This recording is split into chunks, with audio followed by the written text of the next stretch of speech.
Et suite à présent dans l'affaire des maisons fantômes. Souvenez-vous, nous vous en parlions il y a quelques semaines. Depuis 6 ans, 23 familles attendent leur logement dans un lotissement de Septèmes-les-Vallons. Tout est payé et toutes les familles se sont endettées pour devenir propriétaires. Elles n'ont toujours pas investi les lieux. Aujourd'hui, pour la 3e fois, le promoteur leur avait promis de leur remettre les clés. Un rendez-vous loupé, il n'est pas venu. Ce soir, les familles sont totalement abattues par ce qui semble être une arnaque. Michael Flores. Ces familles sont désespérées. 4 d'entre elles étaient convoquées à 8h30 ce matin pour une remise des clés de leur maison. Sur place, elles apprennent finalement qu'on leur a fait faux bon. Seul l'huissier mandaté par le promoteur est là. Le représentant du promoteur n'est pas là, il aurait eu un accident, soi-disant.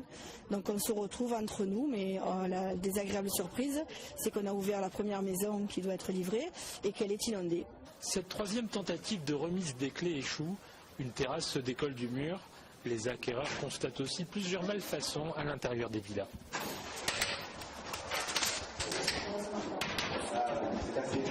Une fois de plus, aucun document de conformité ne leur a été fourni. C'est pourquoi ils refusent d'habiter là. À l'intérieur, vous avez des coques vides. C'est-à-dire qu'il n'y a pas d'électricité, pas de placo. Cela veut dire que si les gens rentrent dans ces villas, ils vont se retrouver avec un chantier derrière. Le conflit dure depuis 5 ans. Pour ces familles, difficile de tenir le coup. Il leur faut à la fois payer un loyer et rembourser le crédit d'une maison inhabitable. J'ai 50 ans, j'ai travaillé 25 ans de ma vie pour avoir un petit truc comme ça. Je me retrouve hébergé dans un studio de 25 mètres carrés, obligé de vendre les meubles qu'on avait, etc., etc.